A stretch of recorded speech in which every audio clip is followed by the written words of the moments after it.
Dengan menggunakan becak motor, Desi Erianti yang diantar keluarganya pada Sabtu dini hari 31 Mei 2025 pukul 00.15 waktu Indonesia Barat, warga Kelurahan Gunung Sari, Kecamatan Kuranji, Kota Padang ini mengalami sesak nafas dan sampai di IGD RSUD Rasidin Kota Padang dengan membawa kartu Indonesia Sehat. Namun malang, Desi Erianti ditolak setelah petugas medis di IGD menilai penyakit Desi tidak masuk kategori emergensi alias darurat atau butuh penanganan segera. Bukannya menangani pasien, petugas tersebut menyarankan untuk pergi ke layanan umum. Karena keterbatasan biaya dan sudah larut malam, Desi Erianti kembali dibawa pulang. Paginya kondisinya semakin memburuk dan keluarganya membawa Desi ke rumah sakit swasta, yakni Rumah Sakit Siti Rahmah. Namun, nyawa Desi Erianti tidak tertolong dan menghembuskan nafas terakhir pada Sabtu siang. Menurut Ketua DPRD Padang, Muharlion, yang datang ke rumah duka, kasus seperti ini sudah beberapa kali terjadi, sehingga DPRD Padang langsung bereaksi untuk memanggil pihak terkait, seperti Direksi RSUD Rasidin Padang, Kepala Dinas Kesehatan Padang, dan BPJS Padang, hari Senin besok sebelum rapat paripurna. Jadi menyikapi ini kan sudah viral ya. Terjadi, dan kita bersyukur juga Pak Wali sudah hadir dan mengetahui kejadian ini. Dan insya Allah hari Senin, tadi saya sudah minta ke Ketua Komisi 4, Senin kita akan panggil RSUD, kemudian Kepala Dinas Kesehatan, juga Kepala BPJS. Karena kita dapat informasi kejadian ini tidak sekali ini. Saya juga pernah mengadvokasi masyarakat yang harusnya belum pulang disuruh pulang, gitu kan? Ya, ini kejadian seperti ini kita tidak ingin. Bahkan pernah juga kita alami ya.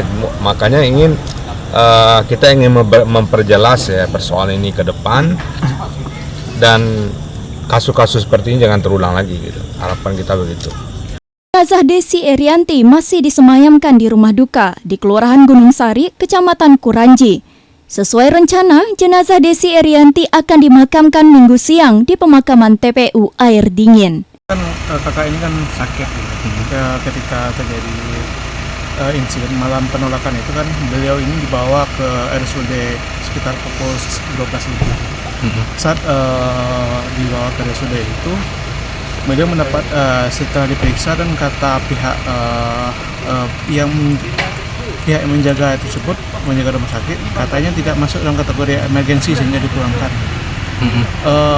Usai tidak menjadi emergensi, lalu kan otomatis kakak ini bawa pulang. Ketika pagi jam 9 gitu kan, kakak ini kondisinya semakin memburuk, jadi kita mau bawa ke rumah sakit yang lain. Ketika kita membawa ke rumah sakit yang lain itu, malahan pihak rumah sakit tersebut menyatakan bahwa kondisinya sudah kritis dan perlu dan kami pun diberitahu agar harus mempersiapkan bagaimana opsi terburuk. Ternyata memang benar setelah mendapatkan perawatan dan segala macamnya, jam 12.31 kakak ini meninggal. Alasan penolakannya seperti apa dari rumah sakit? Tadi kita mendapatkan informasi dari, kebetulan yang hadir itu adalah kakak ibu saya. Saat mendapatkan informasi dari kakak ibu saya itu, dia katanya tidak dalam kategori emergensi. Karena saat pemeriksaan dia hanya sesak nafas dan tensinya masih normal katanya.